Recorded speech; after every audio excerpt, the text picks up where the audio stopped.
Allô, allô! Bienvenue dans cette nouvelle vidéo. Je vais vous montrer ma salle à manger, les meubles, où on les a choisis, d'où c'est qu'ils viennent, comment est-ce qu'on a imaginé ça, pourquoi on a choisi les différents matériaux, etc.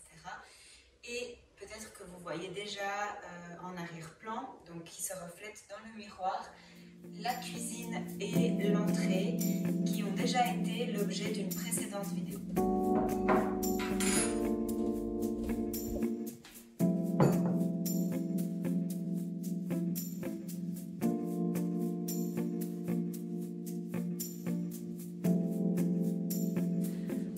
Alors d'abord pour les meubles, donc on a cette magnifique table qui a été chinée sur Ricardo. En fait j'ai beaucoup de difficultés à trouver une table pour cet espace parce que vu que c'est un petit peu comme un espèce de couloir qui mène au salon, c'est un lieu de passage. Donc je voulais pas avoir une table qui soit trop large, mais il fallait qu'elle reste confortable et qu'elle puisse accueillir au moins 8 personnes confortablement. Donc on voulait une table déjà très longue, 2 mètres de long, donc celle-ci fait 2 mètres de long, mais on ne voulait pas une largeur de table standard. Maintenant je ne me souviens plus, je crois qu'elle fait 90 cm de large, et du coup c'est pas des dimensions de table basiques, donc de trouver une table neuve avec ces dimensions-là, ça n'a pas été possible. Donc heureusement, j'ai beaucoup de patience, j'ai beaucoup cherché et finalement je suis tombée sur cette table qui est une table qui date des années 70.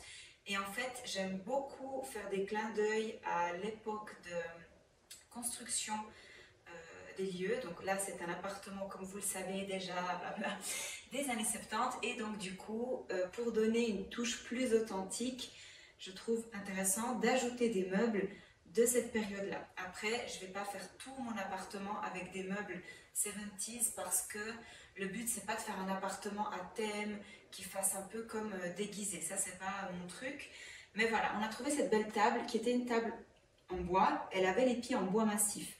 Seulement le plateau était un espèce de bois contreplaqué, plastifié presque, très abîmé. La table avait été stockée à l'extérieur, donc elle avait pris beaucoup d'humidité à certains endroits, pardon. Et on a essayé de poncer, on a essayé de récupérer cette table en bois. Et en fait, ça donnait pas grand-chose. Et dans l'espace où il y a déjà, comme vous pouvez le voir, beaucoup de bois, chêne blanchi clair, ben, du coup, elle se fondait trop, ça faisait beaucoup trop ton sur ton et ça jouait pas.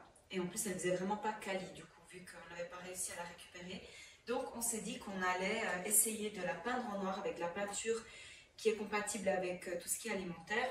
On peut pas la manger, mais si on pose quelque chose dessus, on peut le manger ensuite. Et du coup, on l'a peinte en noir et c'était la meilleure chose qu'on ait fait pour cette table parce que ça apporte vraiment un côté un peu, vu qu'elle est comme ça longue, ça apporte une petite touche un peu comme dramatique à l'espace, en plus de créer un contraste et du coup, visuellement, je trouve que ça a vraiment un impact.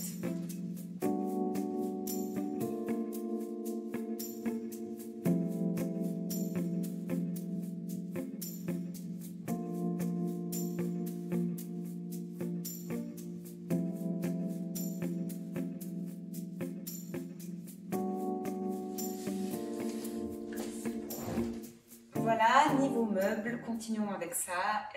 Les chaises viennent aussi de Ricardo, donc c'est aussi des chaises seconde main.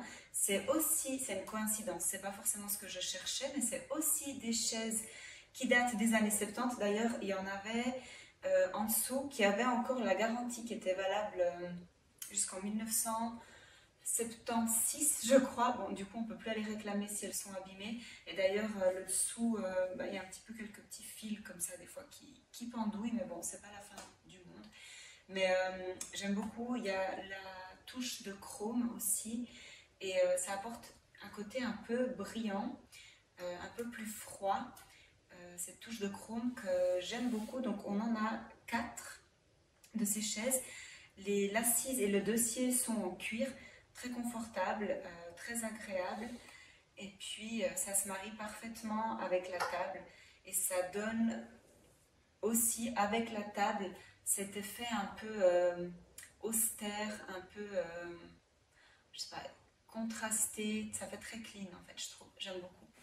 Voilà, voilà, maintenant toujours pour les meubles, mais des meubles plutôt fixes, donc qui restent et qui sont construits, rattachés à la structure de l'appartement. On a choisi de mettre un banc, donc comme je vous avais dit, la salle à manger, c'est un lieu de passage aussi chez nous.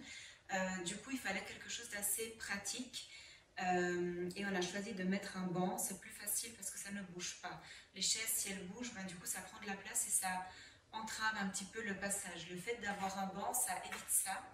Et puis, du coup, on a choisi de prendre une structure de banc de base Ikea. Donc, c'est aussi les Besta. Du coup, c'est un banc qui est un peu plus haut que les bancs standards. Et on l'a fait coffrer, on l'a fait habiller, comme ils disent, par des menuisiers, donc les mêmes qui nous ont fait la cuisine, la salle de bain, la bibliothèque. Et en fait, ils ont juste ajouté du coup le même bois qu'à la cuisine au niveau des côtés, le dessus. Et ils ont fermé aussi le bas pour que ça fasse vraiment très clean. Et ils ont également créé un dossier. Ensuite, on voulait vraiment agrandir cet espace ici et on voulait qu'une partie de la cuisine se reflète, et surtout avec cette magnifique pierre un peu vert grisâtre comme ça. On voulait que ça se reflète aussi dans le miroir et du coup on a choisi un immense miroir pour agrandir l'espace et ça donne un petit côté un peu restaurant comme ça. J'aime beaucoup et ça apporte aussi beaucoup de lumière. Bon, à nettoyer c'est peut-être un peu moins drôle, mais voilà, je suis très contente d'avoir fait ce choix. La question de savoir si on veut mettre un coussin sur la banquette reste ouverte. Pour l'instant, pas trop, parce qu'avec les enfants, c'est vrai qu'on doit souvent nettoyer et c'est beaucoup plus pratique comme ça. Moi, je trouve ça très joli comme ça aussi, mais peut-être qu'un jour, j'ajouterai un coussin ou des coussins pour rendre l'assise un peu plus confortable. À voir. Pour la lumière, on a choisi cette suspension en verre opaque qui est une suspension un peu plus classique. Donc comme vous savez, j'aime bien mélanger les styles. Elle a des détails aussi dorés. Ça aussi, c'est quelque chose que j'adore faire, que ce soit au niveau mode et intérieur. J'adore mélanger le doré et l'argenté. Je trouve que ça donne quelque chose de moins calculé. Ça fait plus authentique.